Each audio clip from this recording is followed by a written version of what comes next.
কৃষ্ণ গুরু দেবায়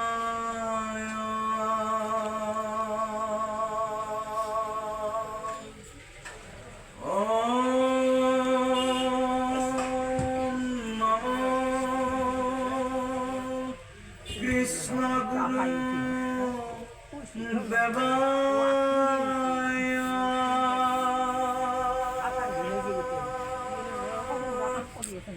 ওম নমো কৃষ্ণ গুরু দেবায়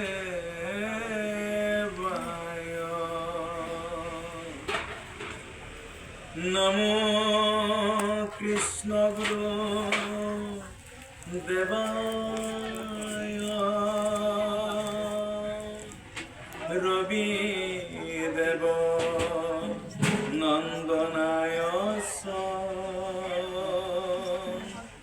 সদ্গুরবে মহাপ্রভবে কল্কি হরয়ে নমো নমঃ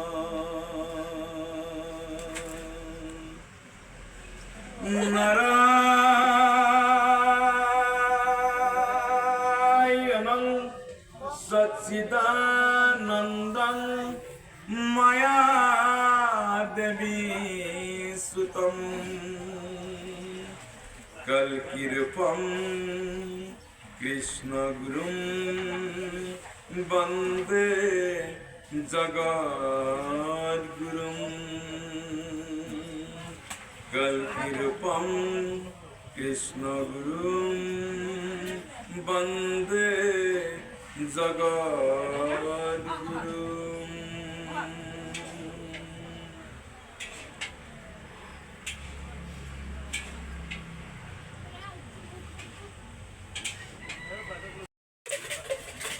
প্রথম স্কন্ধ প্রথম অধ্যায় মঙ্গলাচরণ পদ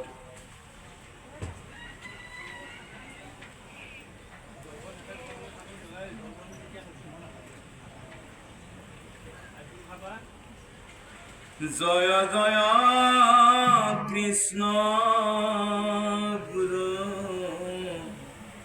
দেব কৃপাময় সরাসরে সদা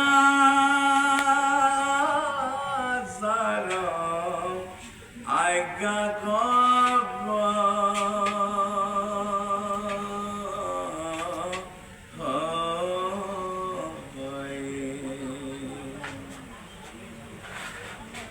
তোমার কৃপার কথা কেমন জানত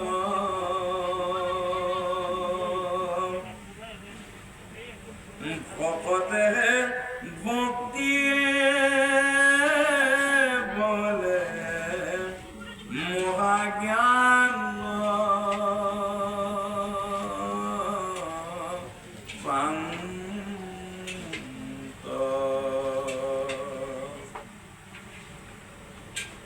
তুমি সত্য সনাতন আদি নিৰঞ্জন ও সৃষ্টি স্থিতি প্ৰলয়ৰ তুমি কাৰণ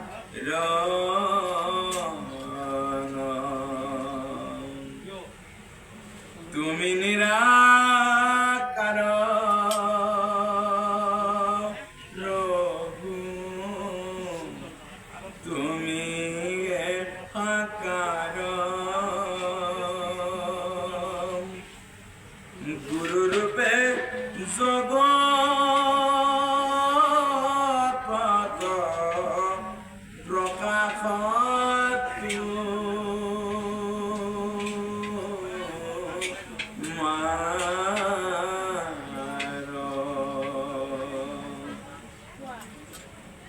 লীলানর তনু ধ্বনি জগ জগতয় উদ্ধারা আপন মায়ায় মুহে দুষ্ট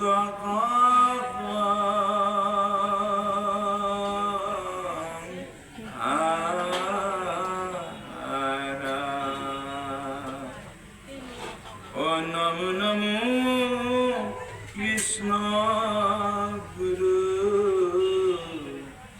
প্রাণ স্বামী মোর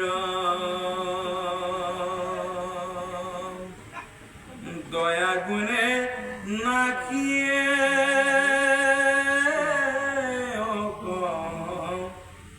অজ্ঞান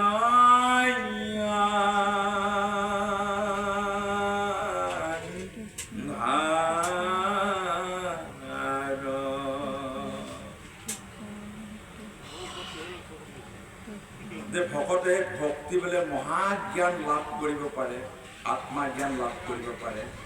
আৰু সেইকাৰণে প্ৰথম বিশ্বাস লাগিব। বিশ্বাসে আদিমূল।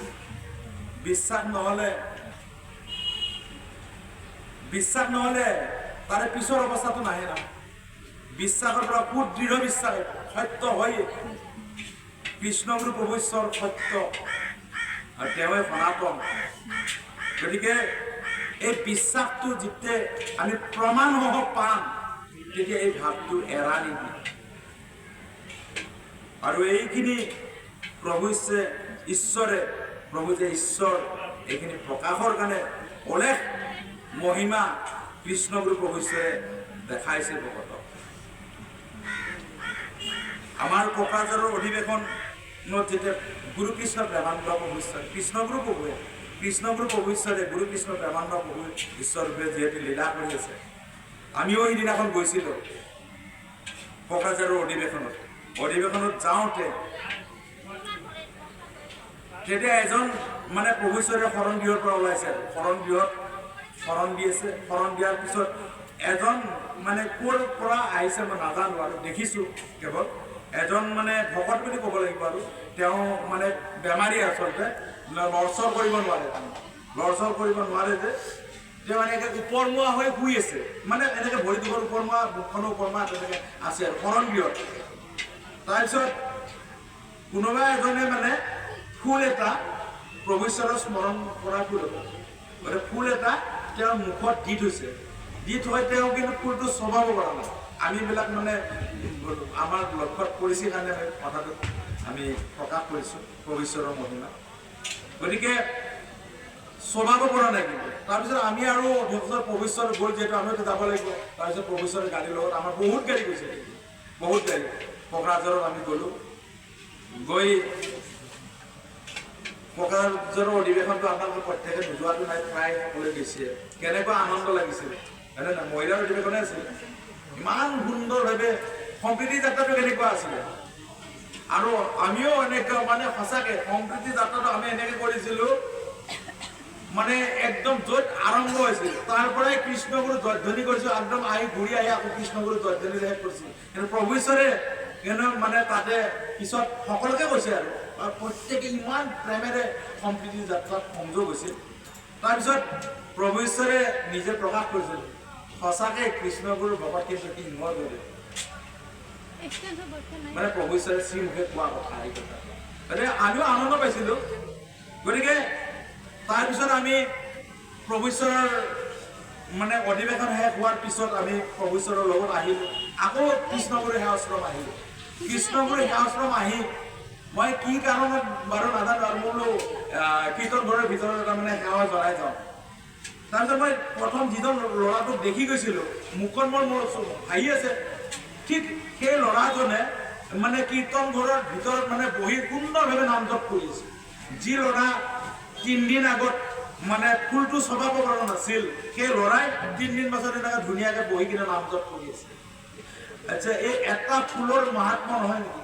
ফুলটোৰ মাহাত্ম্য নে এজন গুৰু মাহাত্ম্য, ঈশ্বৰৰ মাহাত্ম্য। প্ৰভু ঈশ্বৰে কৃপা কৰাৰ কাৰণে সেই ফুলৰ দ্বাৰাই প্ৰভুৱে কৃপা কৰিলে। সেইকাৰণে কৈছে প্ৰভু হ'ল সকলোৰে অন্তৰ্যামী। প্ৰভু আমাৰ প্ৰত্যেকৰে হৃদয়ৰ স্বামী। তেওঁৱেই হ'ল চাৰিমুঠি জীৱৰ চালি তেওঁই সকলোৰে হৃদয় দিছে আৰু সেইকাৰণে কৈছে আমি ৰাতি শুওঁতে আমি কাক লৈ শুওঁ প্ৰভু ঈশ্বৰৰ ৰূপটো হৃদয়ত লৈ আমি সাপতি মাৰি শুওঁ নে নহওঁ নে বেলেগকে শুওঁ নেকি নহওঁ নেকি যে আমি ধৰি আছো ল'ৰাটো কিন্তু ভাবিছো কা কৃষ্ণগুৰু প্ৰভু গুৰু কৃষ্ণ প্ৰেমানন্দ প্ৰভুঈশ্বৰৰ ৰূপটো আমি কি কৰিছো হৃদয়ত লৈ আমি টোপনি মাৰিছো আৰু এইটোৱে ভকতে দিনে ৰাতি কৰি আছে খাওঁতেও তেওঁ উঠোঁতেও তেওঁ বহোঁতেও তেওঁ টোপনি মাৰোঁতেও তেওঁ প্ৰভু ঈশ্বৰে কৈছে সেইকাৰণে প্ৰভু ঈশ্বৰে সুন্দৰভাৱে গা মোতপনে জ্ঞানৰ দাতা আন কোনো নাই মইহে কৰিতে পাৰোঁ জ্ঞানৰ অনুদয় মোক সদা মোক চিন্তা মোক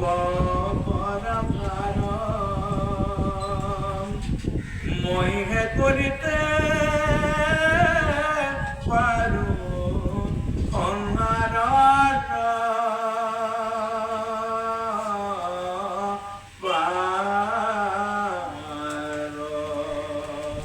তাৰমানে ঈশ্বৰৰ এনেকুৱা সৃষ্টি যে আমি তেওঁৰ মায়াত যেনেকে পানীত মেটেকাবিলাকে ইফালৰ পৰা ইফালে গৈ থাকে এইটো বায়ুৰ কোবত মানে মেটেকাই নাজানে আমিও ঠিক তেনেকুৱা যে আমি চাৰিমুঠি জীৱ ঈশ্বৰৰ দ্বাৰাই সৃষ্ট আমি ঈশ্বৰৰ দ্বাৰাই চব গতিশীল হৈ আছো এই গ্ৰহ গতিশীল হৈছে আজি যিখন পৃথিৱীত আমি বহি আছো এই পৃথিৱীখন কিমান স্পীডত ঘূৰি আছে ৰৈতো থকা নাই চব বস্তু সূৰ্য আদি কৰি যিমান গ্ৰহ নক্ষত্ৰ আছে চব বস্তুৱে সেইজনাৰ উদৰতে গতি কৰি আছে অৰ্থাৎ আমাৰ ভিতৰৰ কথাটোৱে চাওকচোন আমাৰ ভিতৰৰ বস্তুবিলাক আমাৰ তেজবিলাক এক জেগাত ৰৈ আছে নেকি ৰৈতো থকা নাই তেজে গতি কৰি আছে আমাৰ ভিতৰত গতিকে সেইকাৰণে কৈছে সেইজনে সকলোকে গতি দিব পাৰে গতিকে সেইজনে এই জগতখন মায়াৰ দ্বাৰা সৃষ্টি কৰিছে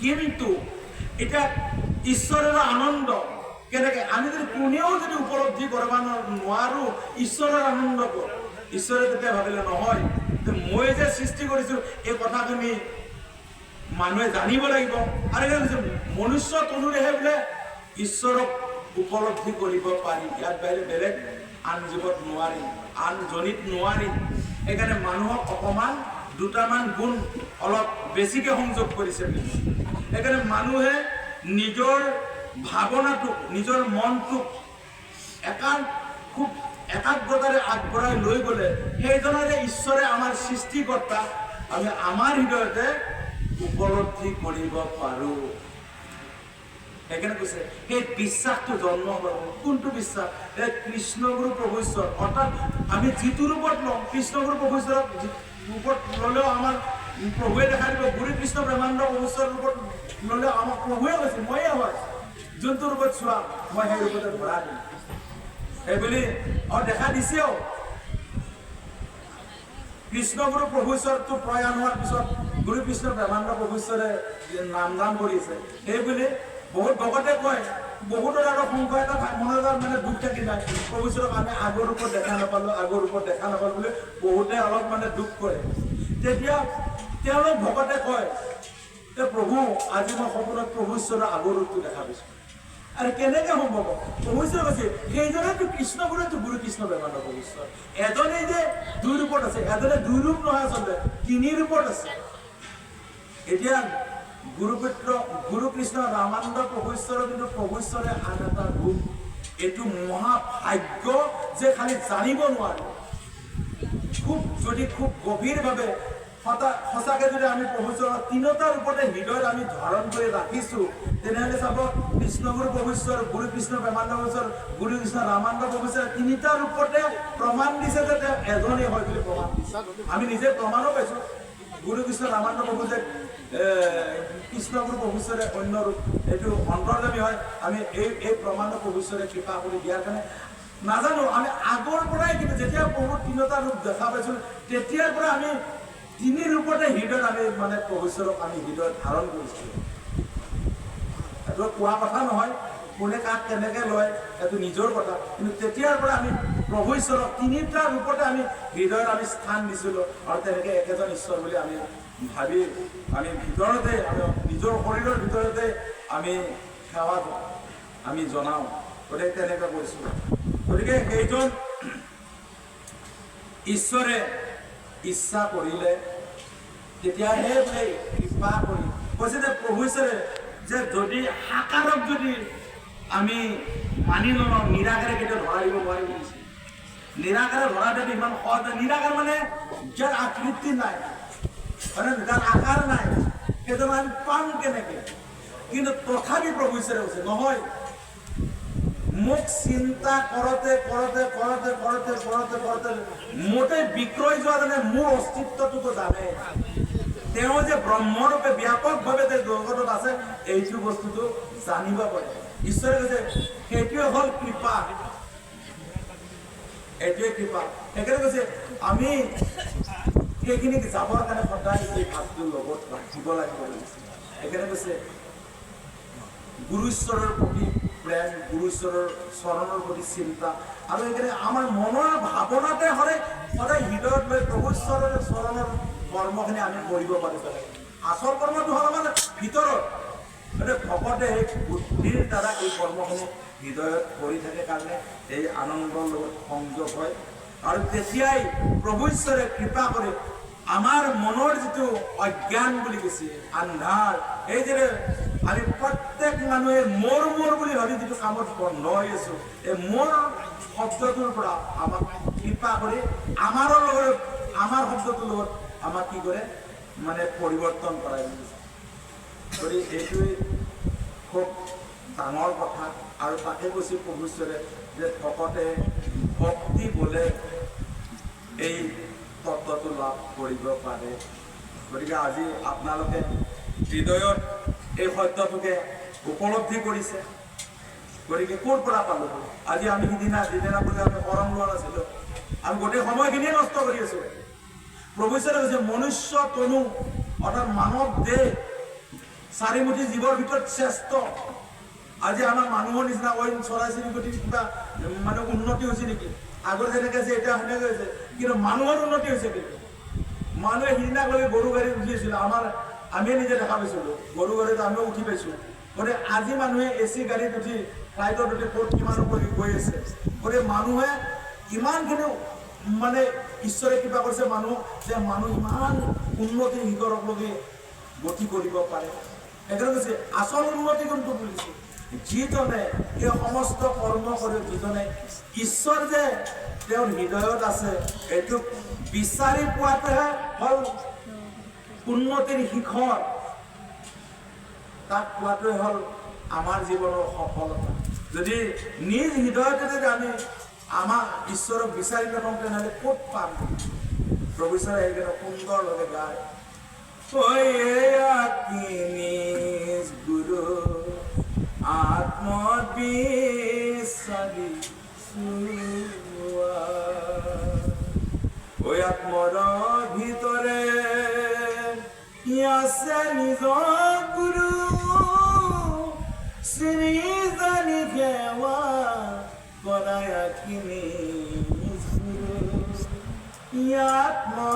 আত্মবিশ্বাসী।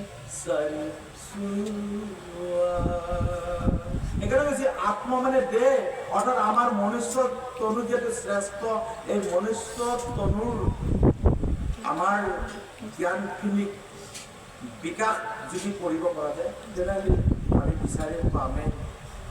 ৰজা পৰীক্ষিতে একেজন ঈশ্বৰে সেইজন ব্ৰহ্মই তেওঁৰ লগত সৰুৰ পৰা লৰালিৰ পৰাইতো আছিলে, মাতৃগৰ্ভৰ পৰাই আছিলে, চিনি পোৱা নাছিলে।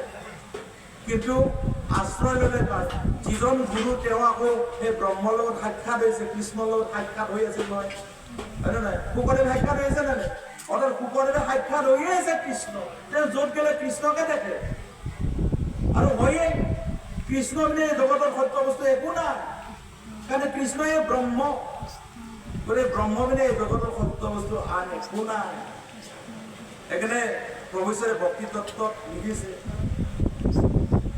ওই আদি ক্ষুদ্ৰ হৰি সৃষ্টি সৃজন কলয়ে ও তাহাৰ কথাকে জন্ম মৃত্যু হব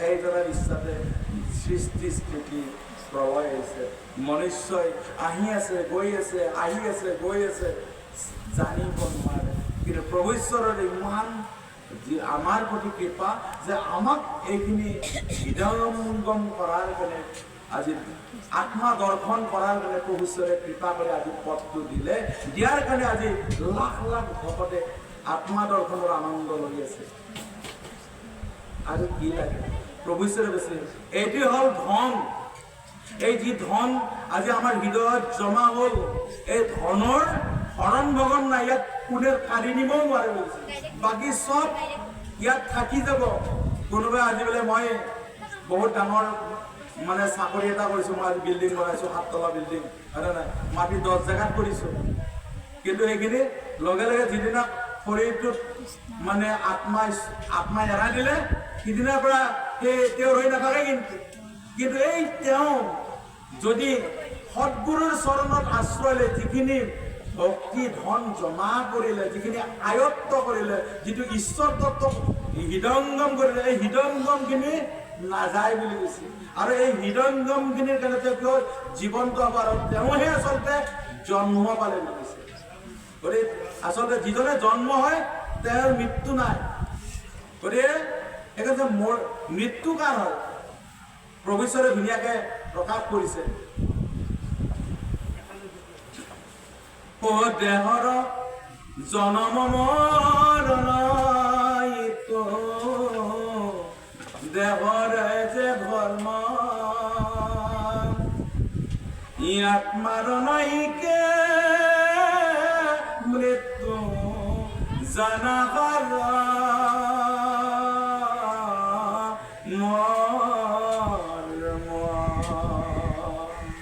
গতিকে সেইকাৰণে কৈছিল যে আমি যদি সেইখিনি হৃদয়ঙ্গম কৰিলো তেনেহ'লে আমাৰ মৃত্যু নাই আচলতে সেইকাৰণে প্ৰভু ঈশ্বৰে কৈছে ভকতৰ মৃত্যু নাই যিজন ভকতে জানি নাই দেখোন যিটো নেদেখাক দেখিলে নুবুজাক বুজিলে হয়নে নাই সেইখিনিকে আয়ত্ত কৰিলে তাৰ ক'ত মৃত্যু আছে আৰু এইখিনি নাজানালৈকে জীৱৰ জন্ম মৃত্যু থাকে আৰু সেইকাৰণে কৈছে এইখিনিক পাবৰ কাৰণে প্ৰভু ঈশ্বৰে কিছুমান আমাক নীতিবিলাক দিছে কেনেকে স্তুতি নিন্দা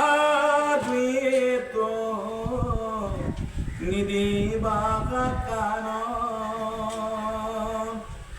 যেন ফুৰিবা তুমি বাতুল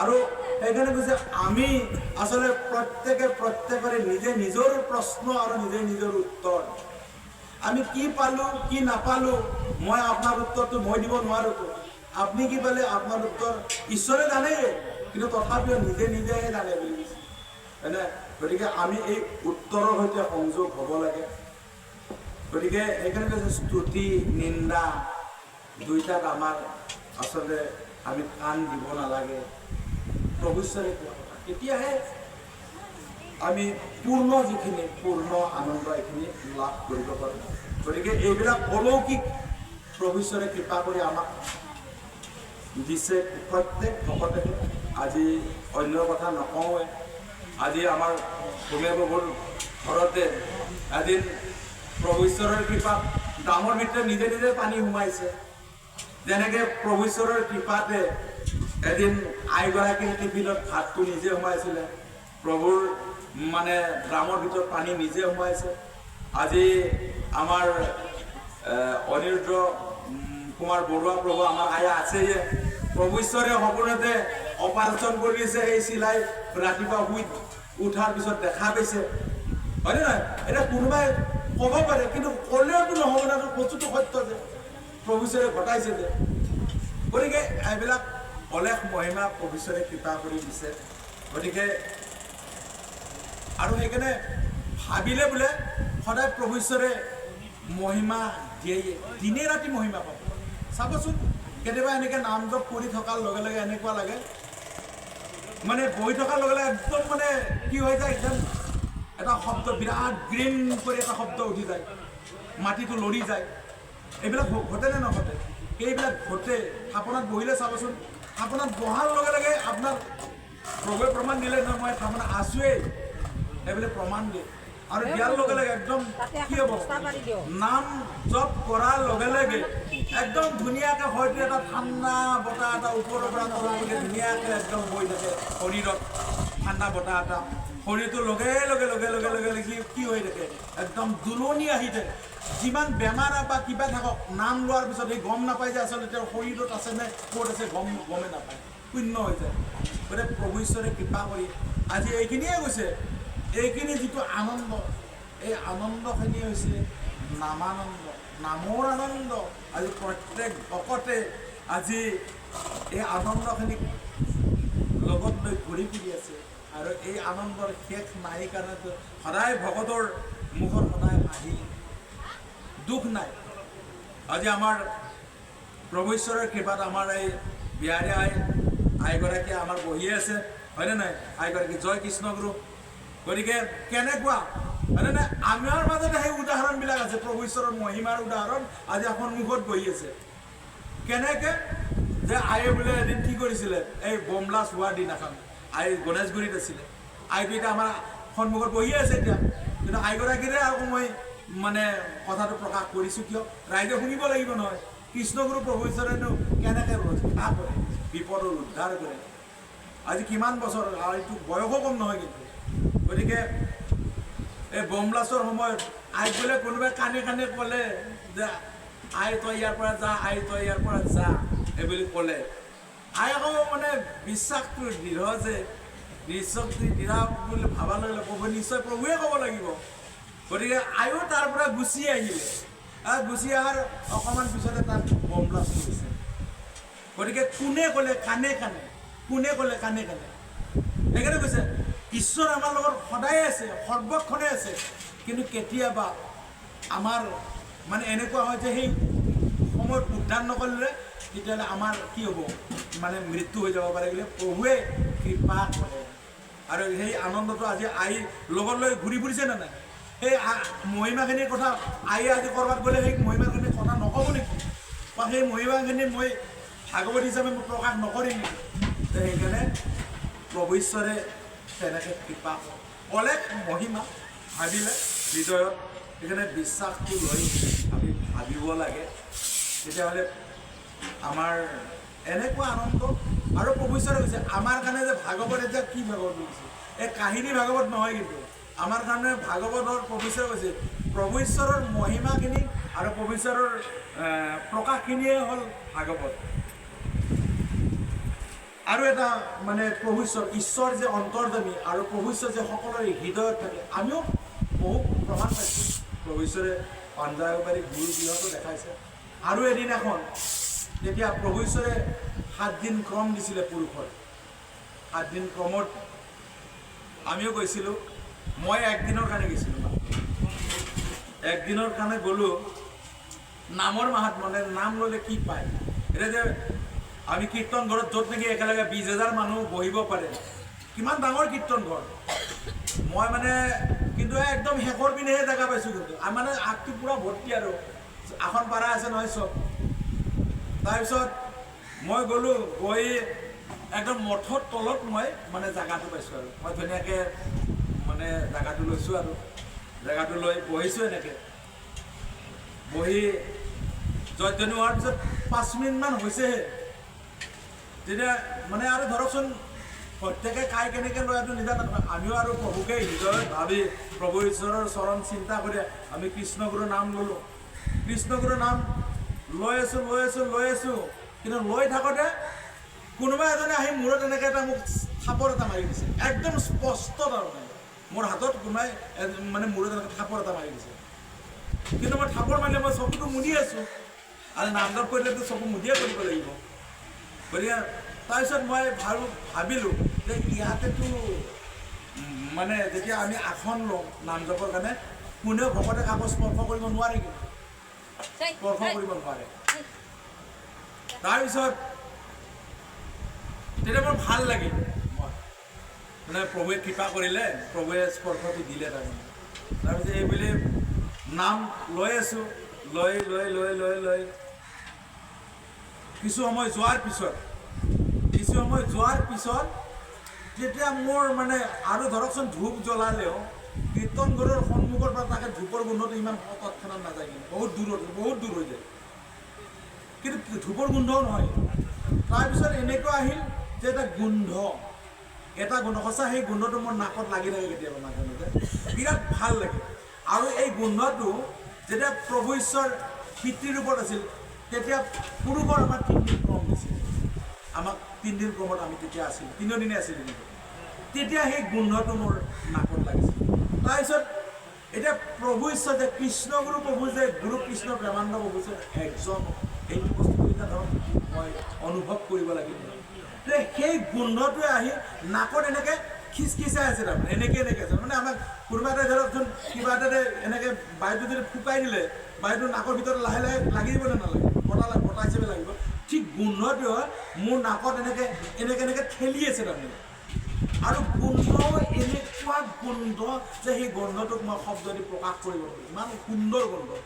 তাৰপিছত একদম নাকৰ ভিতৰতে গৈ একদম ভিতৰত মানে একদম মোৰ মানে আমোল লাগিছে, একদম শৰীৰৰ ভিতৰটো এতিয়া কি ইমান ভাল লাগিছে, একদম মই এৰি দিয়া নাই আৰু। তাৰমানে মই যেনেকৈ আছোঁ তেনেকৈ নাকটো ঘূৰালেই কিন্তু মই গোন্ধটো গুচি যায় বুলি মই নাকটো লৰচৰ কৰা নাই। তাৰপিছত এনেকৈ নাম জপ কৰি আছোঁ আৰু প্ৰভু যে অন্তৰ্দেৱ আৰু প্ৰভু যে হৃদয়ৰ ঈশ্বৰ, প্ৰভু আমাৰ হৃদয়ত প্ৰকাশ হয়, এইটোক মানে বাস্তৱত মই প্ৰমাণ হ'ব। তাৰপিছত মই নাম জপ কৰি থকাৰ পিছত মই মোৰ ভিতৰতে গুৰু কৃষ্ণ প্ৰেমানন্দ প্ৰভু ঈশ্বৰ ৰূপে প্ৰভুৱে মোৰ ভিতৰত মোৰ দেহৰ ভিতৰত কিছুমান কথা কৈ আছে। ময়ো মনটোক এনেকৈ লগাইছোঁ যে প্ৰভুৱে ভিতৰত কি কৈ আছে, মই তাৰমানে হৃদয়ত চাবৰ কাৰণে মই শুনবাৰ কাৰণে খুব মানে যত্ন কৰি আছোঁ আৰু শুনি আছোঁ, ভাল লাগিছে। ঠিক এনেকৈ থকাৰ পিছতে বাহিৰত দূৰত মানে গণ্ডগোল এটা পাইছোঁ। যেতিয়া গণ্ডগোলটো পালোঁ, মই ভাবিলোঁ আমিতো ভকতে নাম জপ কৰিলে গণ্ডগোলটো কিয় থাকে। তথাপি মই ভাবিছোঁ নাম জপ কৰি আছোঁ আৰু প্ৰভুৱে মোক ভিতৰত মানে এইখিনি শুনাই আছে যে মই কিন্তু চকু মেলা নাই। তাৰপিছত মই নাম জপ কৰি আছোঁ। তাৰপিছত দেখা পালোঁ যে গণ্ডগোলটো লাহে লাহে আগৰ পৰা লাহে লাহে ভিতৰলৈকে আকৌ বাঢ়ি আহি আছে। তেতিয়া মই ভাবিলোঁ নহয়, প্ৰভু ঈশ্বৰ আছে। হৈ চকু মেলি যে চাওঁ যে প্ৰভুৱে ধুনীয়াকৈ বগা ছাতিটো লৈ ভিতৰৰ পিনে আহি আছে। আহি প্ৰভু ঈশ্বৰে মঠত তলকলৈকে আহিছে। এই প্ৰভু ঈশ্বৰে যে মোক ভিতৰৰ হৃদয়তে মোক কৈ আছে, এই কথাখিনি মানে বাস্তৱতো প্ৰকাশ কৰিবৰ কাৰণে প্ৰভুৱে মানে মই ইয়াতে এইখিনিত আছোঁ, ঠিক সেইখিনি মানত প্ৰভু ঈশ্বৰ ৰৈছে আৰু তাতে। এতিয়া মোৰ সেই চিনটো মোৰ মনত পৰি থাকে আৰু তেতিয়া মই প্ৰভু ঈশ্বৰ আহিছে যেতিয়া আমি নাম জপ কৰোঁৱে সেইজনক দেখাৰ কাৰণে, গতিকে সেইজনে যেতিয়া সন্মুখতে আহিল, গতিকে আমি আৰু চকু মুজি থকাৰ কোনো কথা নাই, প্ৰভুকে চাই আছোঁ, প্ৰভু ঈশ্বৰক চাইছোঁ আৰু চাই আছোঁ। প্ৰভু ঈশ্বৰে তেতিয়া মানে ক'লে, মই শুনিছোঁ কিন্তু কোৱাখিনি, কৈছে এক নামটো ভালকৈ দিবি, মোক কৈ গ'ল। তেতিয়া মই আকৌ ভাবিছোঁ ভকতবিলাক এনেকৈ চব আছেতো, চববিলাক থকাৰ কাৰণে মই ভাবিছিলোঁ প্ৰভু ঈশ্বৰে, মই আজিহে আহিছোঁ, এতিয়া প্ৰভু ঈশ্বৰে কাক বা ক'লে মইতো গম নাপালোঁ।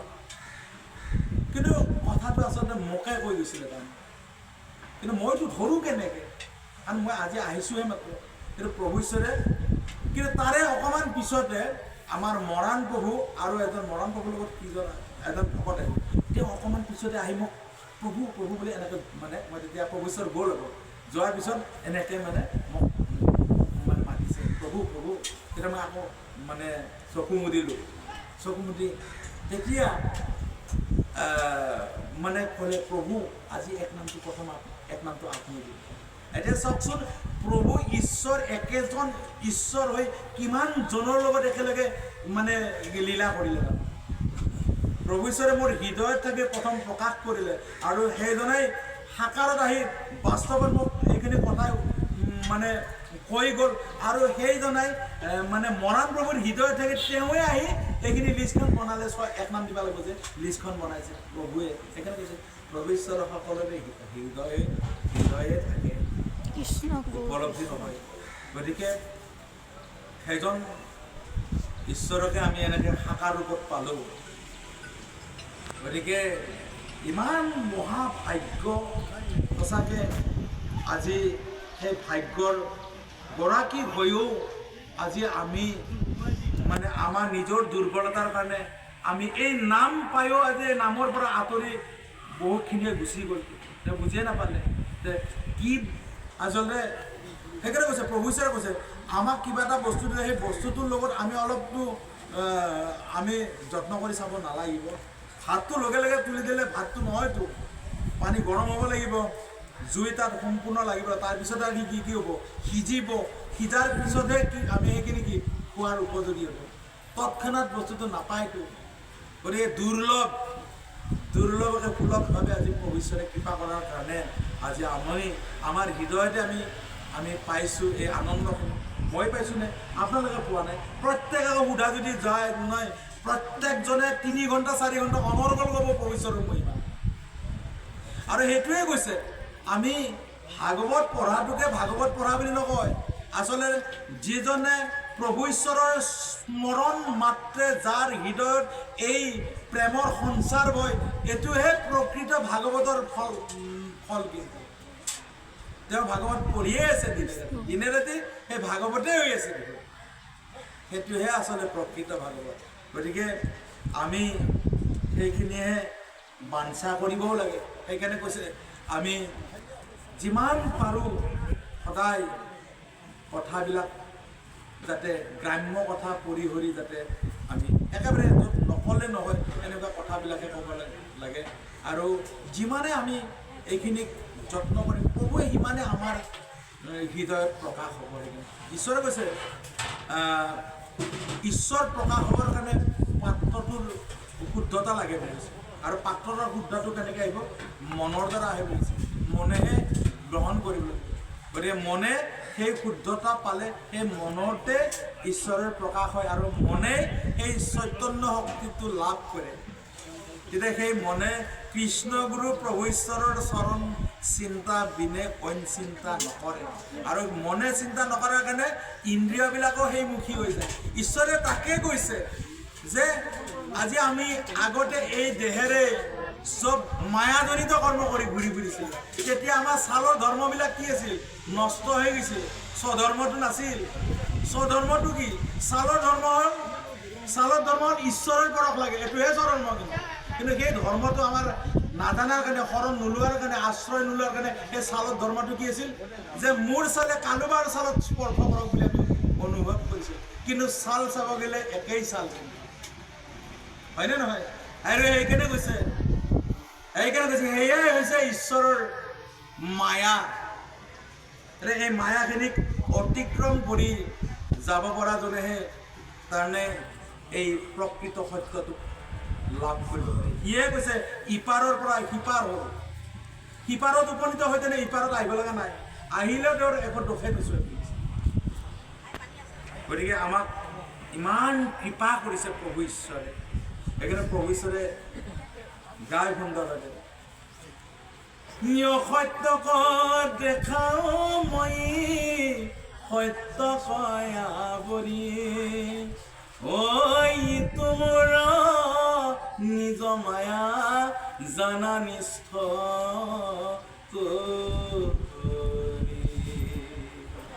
এইটোকে ঈশ্বৰৰে মায়া বুলিছে। সেইকাৰণে কৈছে পঞ্চবান ৰূপ ৰস শব্দ গন্ধ স্পৰ্শ, এইকেইটা পঞ্চবান চব মানুহে এই পঞ্চবানৰ কবলতে পৰি আছে। ৰূপ কাৰোবাৰ ৰূপে কাৰোবাক ৰাতি টোপনি মাৰিব দিয়া নাই। কাৰোবাৰ কিবা এটা সুৰে দিন গোটেই ৰাতিটোকে মানে কি কৈছে সেই সুৰটোতে শুনি তাৰ মাতখিনি শুনি ৰাতি টোপনি মাৰিব পৰা নাই। কিন্তু এইবিলাক চব ভ্ৰম।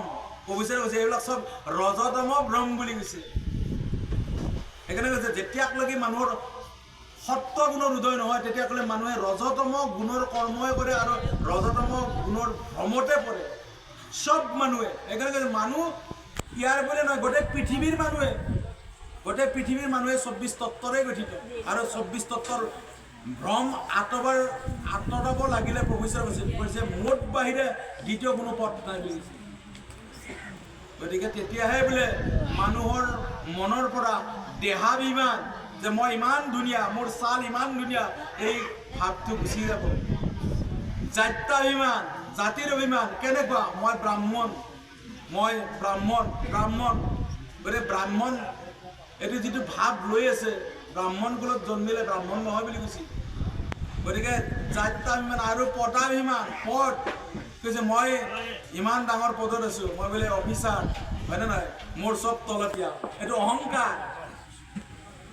গতিকে সেইকাৰণে কৈছে এইবিলাক অহংকাৰ পুহি ৰাখি যিমান কৰ্ম কৰিছে সেই গোটেই কৰ্ম সকাম কৰ্ম, আৰু সকাম কৰ্মৰ কাৰণে প্ৰত্যেক জীৱই 84 লাখ জনী ভ্ৰমণ কৰিবই লাগিব কৈছে, প্ৰশ্ন আৰুই নাই। কৈছে সেই জনী ভ্ৰমণৰ পৰা মুক্ত হ'ব লাগিলে প্ৰভু ঈশ্বৰে কৈছে মোক আজি নহয়, 30 বছৰ পিছত সেইজনে আহি মোৰ নামেই ল'ব লাগিব, তাত বাহিৰে তাৰ গত্যান্ত নাই। নহ'লে এই সংসাৰ চক্ৰত জন্ম মৃত্যু অবিৰতভাৱে চলি থাকিব। যেনেকৈ চক্ৰাকাৰে গতি কৰিছে, পানীৰ পৰাই ভাৱ হৈ মেঘ হৈছে, সেই মেঘে আকৌ পানী হৈছে, পৃথিৱীত গতি কৰি আছে নে নাই, এই জীৱন চক্ৰ, পানী চক্ৰ, ঠিক তেনেকৈ আমাৰো হ'ল জীৱন চক্ৰ আছে বুলি কৈছে। এইবিলাক শাস্ত্ৰৰ মানে সিদ্ধান্ত দিছে, যদি সদ্গুৰুৰ চৰণ নলয় তেতিয়াহ'লে এই যিটো মহাজ্ঞান, এই জ্ঞান কেতিয়াও লাভ নহয়। গতিকে এইখিনি পাবৰ কাৰণে প্ৰভু ঈশ্বৰৰ চৰণত যাব লাগিব, আৰু তাকেইতো আমি প্ৰভু ঈশ্বৰৰ সেইকাৰণে মহিমাখিনি প্ৰকাশ কৰিছিলোঁ যে আমি কি পালোঁ। সিদিনাকলৈকে আমি অবাতে চলিছিলোঁ, আমি ৰাগিয়াল বস্তু খাই মানে গধূলি সময় নষ্ট কৰিছিলোঁ, ৰাতি 2টা বাজিছিল, আমি ঘৰ নাপাওঁ। মায়ে সদায় কয় কৃষ্ণগুৰু নাম ল'ব লাগে, নাম ল'ব লাগে, আমি নাযাওঁ। আজি কৈছোঁ দিয়কচোন, ক'ব লাগিব। আজি নিজে যদি আমাৰ ধৰকচোন এই চাবোন মাৰি যদি মানে গা ধোৱাৰ পিছত আমি চাফা অলপ বুলি অনুভৱ কৰিছোঁ, ছালটো দেখোন অকণমান আগৰ কলাটো গুচিছে, তেতিয়া আমিতো ক'ব লাগিব, নিজকে সদায় ক'ব লাগে বুলি, সদায় নিজৰ ভুলটোৰ কথা যদি শুধৰণি যদি আমি পাওঁ, তেতিয়া শুনি ভাবোঁ হয় নেকি, এনেকুৱা আছিলে, হয়। এতিয়া আমি এটা সময়ত এনেকুৱা মানে দস্যু আছিলোঁ বুলি ক'ব লাগিব, দস্যু আছিলোঁ, মানে যাকে তেনেকৈ মানে কিবা মানে হেৰি কৰিছিলোঁ, গতিকে নাজানাকৈ মানুহক ধৰকচোন কিবা ভুল পথে কিছুমান কথা কৈছিলোঁ, কিছুমান বস্তু আহৰণ কৰিছিলোঁ, পইচা ইনকাম কৰিব যাতে আমাৰ বিচাৰ নাছিল, হয়নে নাই, প্ৰগমন আছিল। এতিয়াহে বুজি পালোঁ প্ৰভু ঈশ্বৰৰ কৃপাত, নহয় মই সেইটো সত্য কৰা নাই, যে মই যিটো নীতিগতভাৱে মই যিখিনি ইনকাম কৰিব লাগিব এইটোহে আচল বস্তু, আৰু সেইখিনি শুদ্ধভাৱে প্ৰয়োগ কৰিব লাগিব, তেতিয়াহে আনন্দ আছে। গতিকে আজি প্ৰভু ঈশ্বৰৰ কৃপা, এইজন জগতৰ ঈশ্বৰে কৃপা কৰি আজি আমাৰ ৰাজীৱ প্ৰভু, আমি একেলগে আছিলোঁ, আজি ৰাজীৱ প্ৰভু ভাগৱতী হয়। গতিকে আজি প্ৰভু ঈশ্বৰৰ মানে মহিমাৰ কথা আজি ধৰক মানে বিভিন্ন অনুষ্ঠানত প্ৰকাশ কৰি আছে, যে আমি বেলেগ নহয় ন, আমি তেনেকুৱা আছিলোঁ। প্ৰভু ঈশ্বৰে কৈছে, সেইকাৰণে কৈছে যে আমি জন্মসূত্ৰে প্ৰত্যেক মানুহে শূদ্ৰই, শূদ্ৰ, বৈশ্য, ক্ষত্ৰিয়, ব্ৰাহ্মণ, এডাল দেহৰ 4টা গুণ। গতিকে জন্মসূত্ৰে আমি শূদ্ৰই আছিলোঁ। সেইকাৰণে কৈছে ঈশ্বৰৰ চৰণ নোলোৱা পৰ্যন্ত আৰু ঈশ্বৰ আছে বুলি বিশ্বাস নোহোৱা পৰ্যন্ত এজন মানুহ শূদ্ৰই থাকে, ক্ষুদ্ৰ, একো জ্ঞান নাই। খাব লাগে, শুব লাগে, পিন্ধিব লাগে, মাৰি আমি গোটাই নিজৰ পেটৰ কাৰণেহে আমি সংগ্ৰহ কৰিব লাগে, এই ভাৱটোৱে হ'ল শূদ্ৰ। গতিকে সেইকাৰণে কৈছোঁ প্ৰত্যেক মানুহে এই গুণৰ কবলত পৰে, কাৰণে প্ৰত্যেক 4 জাতি মানুহৰ প্ৰত্যেক দেহত আছে। সেইকাৰণে কৈছে সেই 4 যেতিয়া উন্নত হৈ যেতিয়া ক্ষুদ্ৰৰ পৰা বৈশ্য হ'ব, বৈশ্য মানে কি, বৈশ্য মানে তেওঁৰ মোৰ বৈশ্য মানে কি, আনৰ দাস হ'ব পাৰি, দাস হ'ব, কাৰ দাস, ঈশ্বৰৰ দাস। আমি যে আমাৰ এই দেহাটো যে ঈশ্বৰৰ ইচ্ছাত চলি আছে, এইটো বিশ্বাস আৰম্ভ হোৱাটোৱে হ'ল বৈশ্য। আৰু এইখিনি কোনে দিব? সেইকাৰণে কৈছে এইখিনি প্ৰাপ্তি হ'বৰ কাৰণে প্ৰথম সাকাৰ সৎগুৰুৰ চৰণত আশ্ৰয় ল'ব লাগিব। তেতিয়া প্ৰভুৱে কৃপা কৰি নাম দিলে সেই নামৰ দ্বাৰা এইখিনি হৃদয়ত লাভ, তেতিয়া বৈশ্য হ'ব। আৰু বৈশ্য হ'লে সেই বৈশ্যৰ পৰা উন্নত হৈ কি হ'ব? ক্ষত্ৰিয় হ'ব। কাক ক্ষত্ৰিয়? ক্ষত্ৰিয়ৰ ধৰ্ম হ'ল যুদ্ধ কৰা। আমি বাহিৰৰ যুদ্ধৰ কথা কোৱা নাই নহয়। প্ৰভু ঈশ্বৰে কৈছে এই যুদ্ধ আমাৰ দেহত আছে। এই দেহ যুদ্ধ ক্ষেত্ৰ কুৰুক্ষেত্ৰ কয়ে, দেহতে ভাৰত যুদ্ধ জানিবানিয়ে চয়ে। যেতিয়া বৈশ্য হ'ল, ঈশ্বৰ আছে বুলি বিশ্বাস হ'ল, তেতিয়া কি হ'ব? সেই নামটোক তেওঁ নিৰন্তৰে ল'লে, নামটোক জপ কৰিবলৈ ধৰিলে। সেই নামৰ দ্বাৰা কি হ'ব? তেতিয়া ক্ষত্ৰিয়ত পৰিণত হ'ব। ক্ষত্ৰিয় মানে কাক কৈছে? আমাৰ ভিতৰত যিটো আসুৰিক বৃত্তি আছে, কাম, ক্ৰোধ, লোভ, মোহ, বিষয়, আক্ৰোশ, এইখিনিক যিজনে নামৰ দ্বাৰা মাৰিব পাৰিলে ঈশ্বৰে কৈছে তেওঁ ক্ষত্ৰিয়, তেওঁৱে আচল ক্ষত্ৰিয় বুলি কৈছে। এইজন ক্ষত্ৰিয় হ'ব লাগিব, আমিয়ে হ'ব লাগিব সেই ক্ষত্ৰিয়। গতিকে সেই ক্ষত্ৰিয় হ'লে ক্ষত্ৰিয়ৰ পিছত কি হ'ব? ক্ষত্ৰিয়ৰ পৰা পিছৰ স্তৰটোৱে হ'ল ব্ৰাহ্মণ। ব্ৰাহ্মণ মানে কি? যেতিয়া কাম, ক্ৰোধ, লোভ, মোহ, বিষয়, আক্ৰোশ সম্পূৰ্ণ দমন হ'ব, তেতিয়াই ব্ৰহ্মই চিনাকি দিব যে মই তোমাৰ লগত আগতে আছিলোঁ, এতিয়া আছোঁ আৰু মই ভৱিষ্যতে থাকিম, তুমি মোক চোৱা। তেতিয়া ব্ৰহ্ম লগত সাক্ষাৎ হ'ব। আৰু ব্ৰহ্ম সাক্ষাৎ হ'লে তেতিয়া তাক কি কয়? ব্ৰাহ্মণ বুলি কয়। সেইকাৰণে ব্ৰহ্ম সাক্ষাৎ কৰোঁতে ব্ৰাহ্মণ, অৰ্থাৎ তেওঁ যি কয় তাকে বলি হ'ব। সেইটো তেওঁ নকৰে, ঈশ্বৰে কৰে, সেইকাৰণে তেওঁক ব্ৰাহ্মণ বুলি কয়। আৰু সেইকাৰণে কৈছে ব্ৰাহ্মণে কি কৰে? 9টা গুণ ধাৰণ কৰি থাকে, সেইটোহে কৈছে। গতিকে বাহিৰেৰে গুণ ধাৰণ কৰাটো কথা নহয়, ভিতৰৰ দ্বাৰাই গুণ ধাৰণ হ'ব লাগিব, তেতিয়াহে তেওঁ ব্ৰাহ্মণ হ'ব পাৰিব। বাহিৰেদি মই 10ডালে কৰি ল'লোঁ, কিন্তু সূতাডালত এই গুণটো নাথাকে নহয়। ভিতৰৰ সত্তাত থাকিব, যত্নত থাকিব, অনুভূতিত থাকিব, ত্যাগত থাকিব, তেতিয়াহে ত্যাগৰ দ্বাৰা এই গুণবিলাক ভিতৰত তেওঁ পিন্ধিব পাৰিব। সেইকাৰণে কৈছে পীতবস্ত্ৰ, ত্যাগকে পীতবস্ত্ৰ। গতিকে তেওঁ ব্ৰাহ্মণ হ'ব। এই ব্ৰাহ্মণ হ'লে তেওঁ আৰু য'ত যায় ঈশ্বৰৰ বাহিৰে বেলেগ কথা নকয়।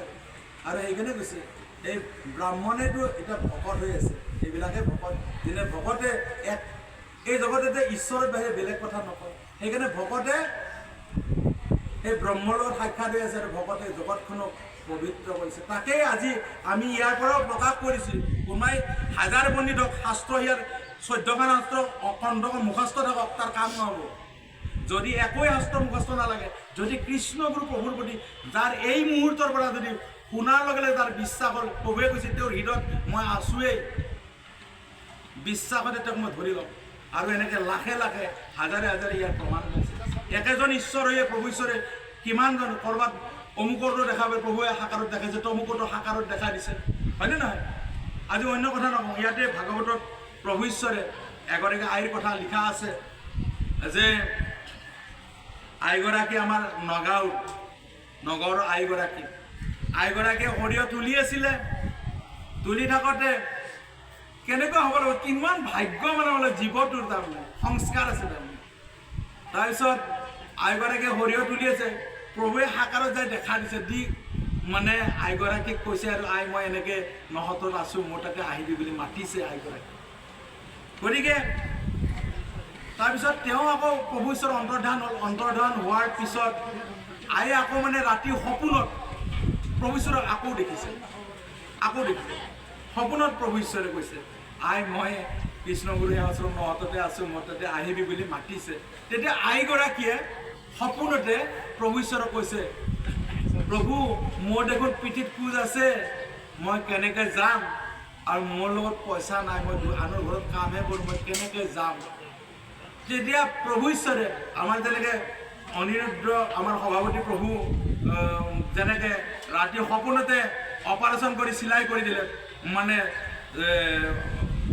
ভাল কৰি দিলে, আইগৰাকীকো সেই সপোনতে প্ৰভু ঈশ্বৰে স্পৰ্শ কৰি দিলে, স্পৰ্শ কৰি দিয়াৰ পিছত ৰাতিপুৱা যেতিয়া আইগৰাকী শুই উঠিছে তেতিয়া অকণমান মানে নিজকে ভাবিছে মোৰ আজি খোজটো চিধা হৈছে, নিজে অনুভৱ কৰিছে। তাৰপিছত তেতিয়া আইগৰাকীৰ মনত পৰিল, প্ৰভু ঈশ্বৰেতো মোক গাৰুৰ তলত 500 টকীয়া নোট এখন দিছিলে, এইটো হয়নে নহয় বোলে। গাৰুতে যেতিয়া মানে ঘূৰাই চালে, লুটিয়াই দিলে, তাৰপিছত দেখা পালে গাৰুৰ তলত এখন সুন্দৰ 500 টকীয়া নোট। গতিকে সেই পইচা লৈয়েই আইগৰাকী আশ্ৰম গৈছে আৰু আশ্ৰমত প্ৰভু ঈশ্বৰক যি ৰূপত দেখা পাইছে সেই ৰূপেৰে প্ৰভু ঈশ্বৰক আসনত বহি থকা দেখা পাইছে। আৰু আই গৈ প্ৰভু ঈশ্বৰৰ চৰণত পৰি কান্দি কান্দি এইবিলাক কথা প্ৰকাশ কৰিছে।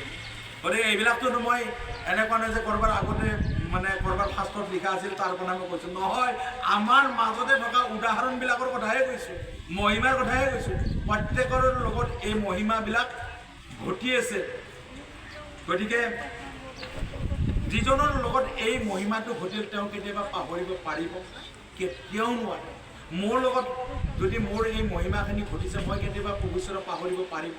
নোৱাৰোঁ। সেইকাৰণে কৈছে এইখিনি মহিমা লাভৰ কাৰণে সদায় প্ৰথমতে বোলে সদায় আমাৰ নিজৰ যত্ন ল'ব, নিজৰ যত্ন, প্ৰথম নিজৰ যত্ন।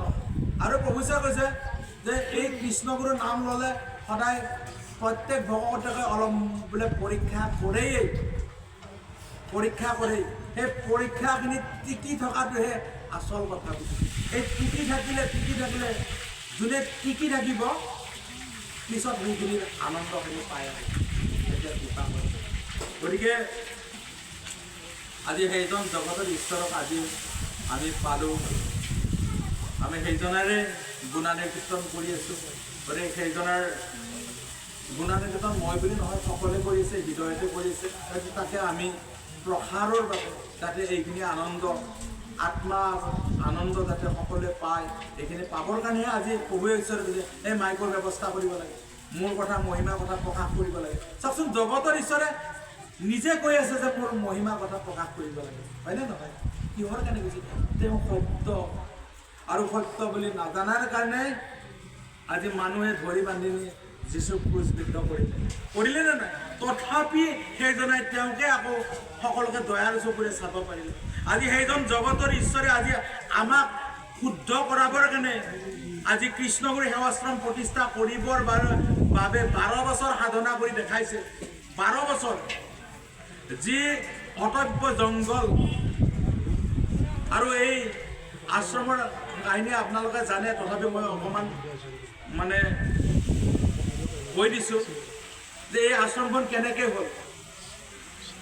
যেতিয়া ভগৱান শ্ৰীকৃষ্ণ দাপৰৰ অৱতাৰ ধাৰণ কৰিছিলে, অৱতাৰ ধাৰণ কৰোঁতে তেতিয়া ৰুক্মিণী, আমাৰ শদিয়া ভীষ্মক ৰজাৰ ছোৱালী আছিল ৰুক্মিণী। ৰুক্মিণীয়ে ঈশ্বৰক, ভগৱান কৃষ্ণক এনেকৈ হৃদয়ত ধাৰণ কৰিছিল।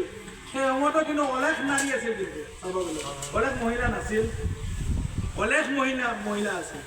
আৰু চাব গ'লে কোনো ৰূপেৰে কম নহয়, কিন্তু তেওঁৰ মনৰ যিটো ৰূপ সেইটো হয়তো আনৰ লগত তুলনা নাছিল। মনৰ যিটো শুদ্ধতা, মনৰ যিটো ভক্তি, মনৰ যিটো ত্যাগ, মনৰ যিটো প্ৰেম প্ৰভু ঈশ্বৰৰ প্ৰতি, এইখিনি হয়তো আনৰ তুলনাত বহুত বেছি আছিল। সেইকাৰণে ভগৱান শ্ৰীকৃষ্ণ যিজন অন্তৰ্যামী বুলি কয়, তেওঁ সকলোৰে মনৰ কথা জানে, দানৱৰ পৰাই জানিছিলে এই মনৰ কথা। জানাৰ কাৰণে ভগৱান শ্ৰীকৃষ্ণ আজি শদিয়াত আহি ৰুক্মিণীক হৰণ কৰি লৈ গৈছিলে। হৰণ কৰি নিয়তে, অৰ্থাৎ ৰথত উঠাই লৈ গৈ থাকোঁতে তেতিয়া আজিৰ কৃষ্ণগুৰু সেৱাশ্ৰম য'ত প্ৰতিষ্ঠা হৈছে সেই ঠাইতে মানে ৰাতি কটাইছিলে। তেতিয়া ৰুক্মিণীয়ে সুধিছিল, প্ৰভু ঈশ্বৰ আপুনি যে ইয়াত নিশা কটালে, ইয়াৰ কাৰণ কি? তেতিয়াই বোলে প্ৰভু ঈশ্বৰে বাক্য কৰিছিল যে মই এদিন এই ঠাইতে আহি এদিন মই কলিৰ শেষত কল্কি অৱতাৰ ধাৰণ কৰি এক নাম ধৰ্ম প্ৰচাৰ কৰিম বুলি বাক্য কৰিছিল। আৰু সেই বাক্য মৰ্মে আজি কৃষ্ণগুৰু প্ৰভু ঈশ্বৰে কৃপা কৰি আজি কৃষ্ণগুৰু সেৱাশ্ৰম প্ৰতিষ্ঠা কৰিছে।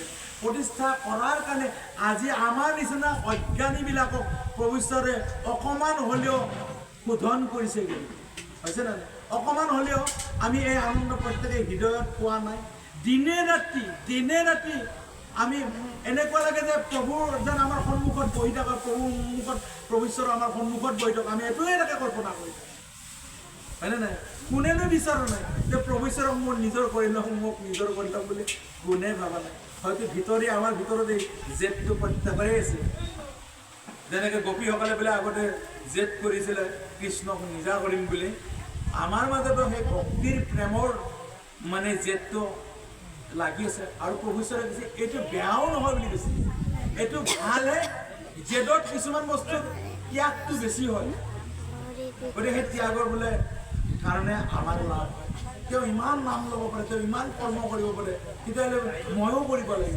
চাওকচোন এজন ভকতক দেখি ভকতে মানে শুদ্ধ হৈ যায় কিহৰ কাৰণে এই ভকতজন ক'ৰ পৰা হ'ল প্ৰভু ঈশ্বৰৰ নাম জপ কৰাৰ কাৰণেই হ'ল হয়নে নহয় সেইকাৰণে কোনোবা এজনৰ আইক দেখা পায় কোনোবা এজনৰ আইৰ আচৰণটো দেখি সেই আচৰণখিনি গ্ৰহণ কৰি বেলেগ আই এজনীও মানে কি পৰিৱৰ্তন হৈ যায় গতিকে আজি আমাক প্ৰত্যেককে তেনেকৈ ঈশ্বৰে আমাৰ ভিতৰৰ হৃদয়খন পৰিৱৰ্তন কৰাই দিলে য'ত নেকি আমি একো বুজি পোৱা নাছিলোঁ আজি প্ৰভু ঈশ্বৰে কৃপা কৰাৰ কাৰণে আমাৰ অকণমান হ'লেও এইখিনি হৃদয়ত উপলব্ধি হৈছে গতিকে এইখিনিয়ে আন্ধাৰ আচলতে জীৱৰ আন্ধাৰ মানে কি এইখিনি আন্ধাৰ মায়াজনিত আন্ধাৰে প্ৰভু ঈশ্বৰে কৃপা কৰি সমস্তৰে নাশ কৰে আৰু তেতিয়াই জীৱ উদ্ধাৰ হৈ যায়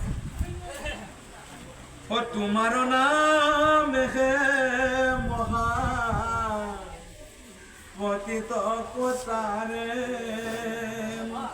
ও তজু নামে জগতৰে ই অন্ধকাৰ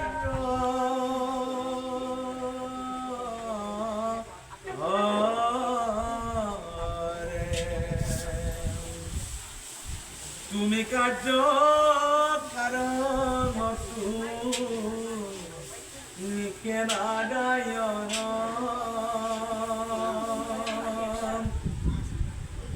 মায়ার উর্ধত সদা যাহার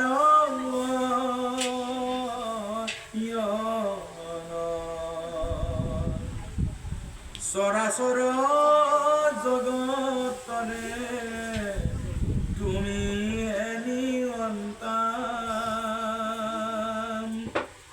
গুরু রূপে জগত তুমি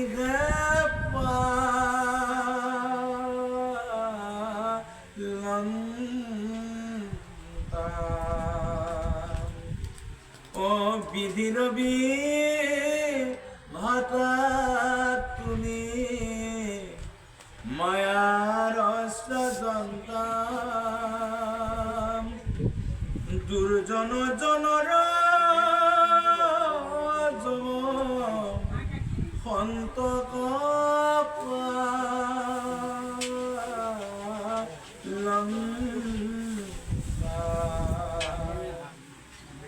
তোমার কথাক্ষ দৃষ্টে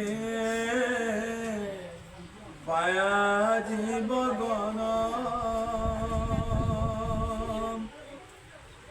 নানা রূপে ব্রহ্মাণ্ড করে বিশ্ব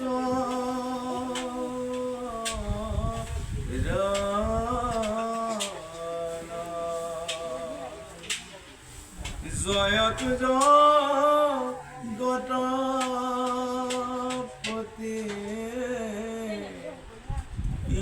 গতির গতি দ্বন্দ্বতে করু তজু শরণতে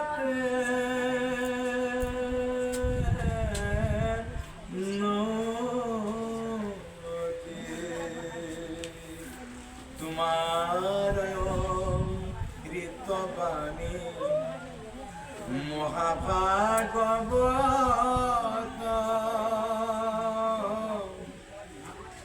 ঐ আদি সত্য যোগে যিটো কৰিলা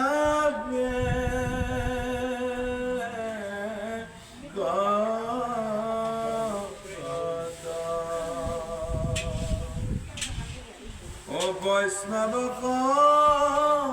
কৃপায় গিলা তত্ত্বসাৰ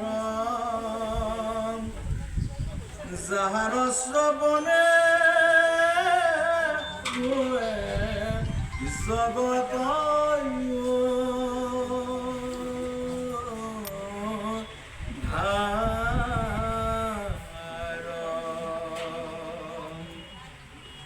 ভক্তি বিনে यही তত্ত্ব কেহনো বুজায়ে হৰি গুৰুৰ কৃপা দেখে মহাজ্ঞান পায় অজ্ঞানী হবে দেই জ্ঞান যেন বিকলতা ওই আত্মজ্ঞানী দেই জ্ঞান মহাতত্ত্ব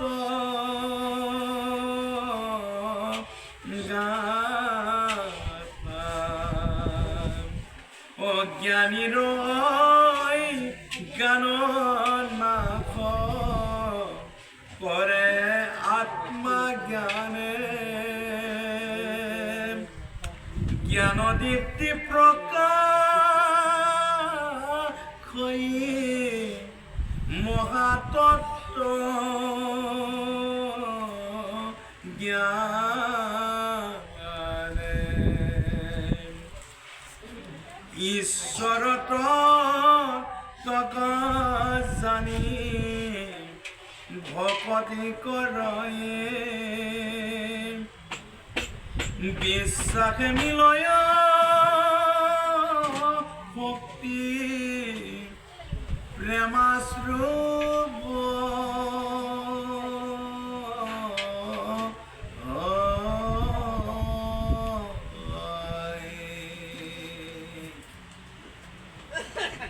তিনি অক্ষর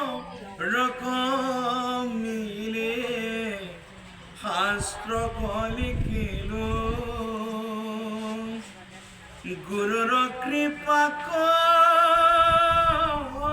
পাই যতন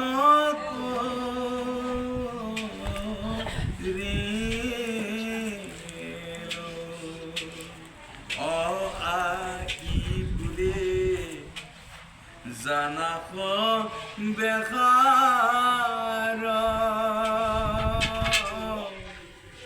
ওই তিনি অক্ষৰ মিলি কইলো তত্ত্ব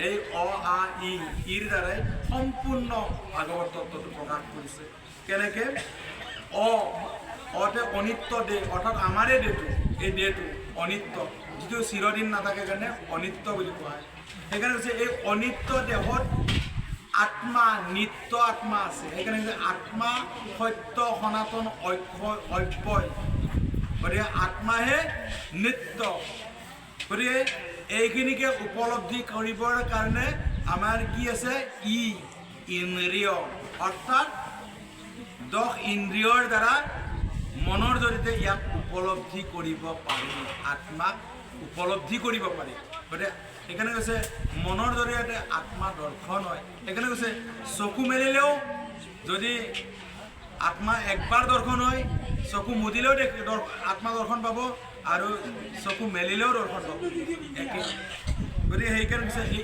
ইন্দ্ৰিয়ৰ জৰিয়তেহে এইখিনি সত্যত উপনীত হ'ব পাৰি এয়া হৈছে অ আ ই আৰু এইখিনি পাবৰ কাৰণে আমি সদ্গুৰুৰ চৰণৰ আশ্ৰয় ল'ব লাগে ইয়াত বাহিৰে ইয়াক বুজিয়েই নাপাব আমি প্ৰত্যেক মানুহে কৈ থাকোঁ যে আত্মা আছে কোনদিনা কওঁ যিদিনা মানুহটো মৰিল সিদিনাহে কওঁ কিন্তু আত্মা আমাৰ লগত আছে কেতিয়াবা আমি বজাৰত আলোচনা কৰিছোঁ যে আমাৰ লগত আত্মা আছে ক'ৰবাত আমি অফিচত আলোচনা কৰিছোঁ যে আমাৰ লগত আত্মা আছে কিন্তু সেই যি আত্মাৰ কাৰণে আমাৰ শৰীৰটো ধাৰণ হৈ আছিল সেইজনৰ কথা কেতিয়াও নোলাওঁৱে আমি কি উলিয়াওঁ গাড়ীৰ কথা উলিয়াওঁ আজি এইখন গাড়ী মোৰ ভাল লগা নাই সেইখন গাড়ী মোৰ খুব ভাল লাগে হয়নে নাই আজি বোলে মোৰ আজি ইনকামটো কম হ'ল আজি কালি মোৰ অকণমান ইনকামটোৰ কাৰণে আমি আলোচনা কৰিম প্ৰত্যেক মানুহে চাওকচোন যি নিত্য আত্মা আমাৰ লগত আছে সেইজনক উপলব্ধি কৰাটোৱে হ'ল আমাৰ জীৱন মনুষ্যতনুৰ নিৰ্ণয় শাস্ত্ৰৰ সিদ্ধান্ত দিছে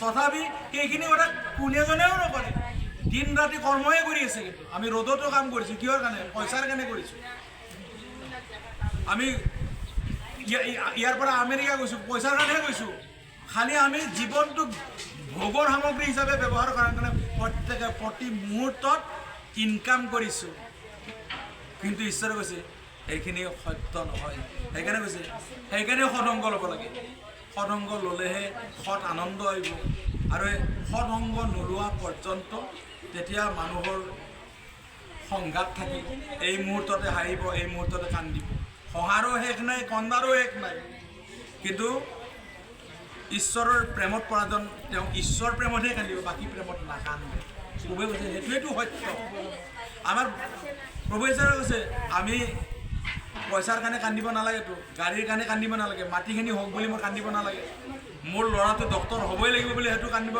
আমাক প্ৰভুৱে কোৱা নাই কৈছে যে হওক ভাল হ'ব লাগে ভাল হোৱাটো লক্ষ্য কিন্তু খাবৰ কাৰণে লক্ষ্যটো সন্মুখত ৰাখি আমাক কৰ্ম কৰিব নাই কৰ্ম সেৱা হিচাপে কৰাৰ কাৰণেহে প্ৰভুৱে কৈ আছে কিন্তু যে চব মানুহে কি কৰিব বোলে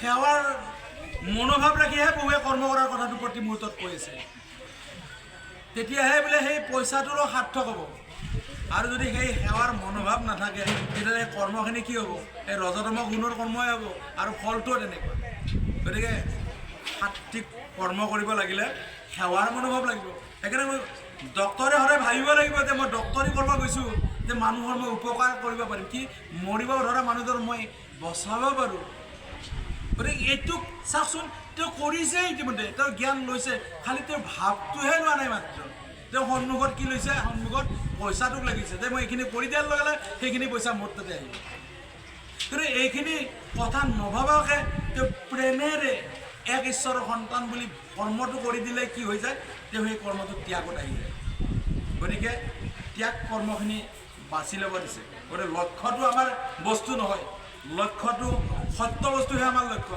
আমাৰ এই মায়াময় বস্তু নহয় পাৰ্থিৱ বস্তু আমাৰ লক্ষ্য নহয় চকুৰ সন্মুখত সদায় সত্য বস্তু আমাৰ গুৰুমূৰ্তিটোহে লাগে সত্য বস্তু গতিকে অসত্য যিমানেই হওক ই দুদিনীয়া স্থায়ী নহয় তেতিয়াহে বোলে ভাগৱতৰ ৰস পান কৰিব পাৰি মই গুৰুমুখে শুনিলো এই তত্ত্বসাৰ লোক উদ্ধাৰৰ হেতু ৰচিলো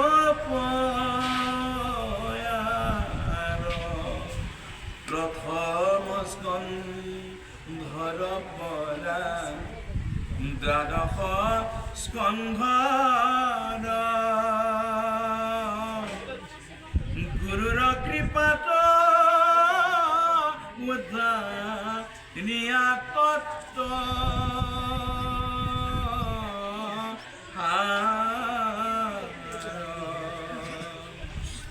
পুৰাণৰ মজ্জা মহা ভাগৱত লিখিলো হে পদ বন্দে চৰিত্ৰ কৃষ্ণ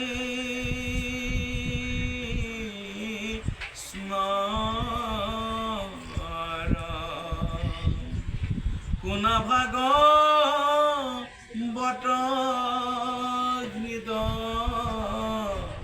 ইয়ত গুৰু স্মৰে জয় কৃষ্ণ গুৰু বোলা উৰ্ধ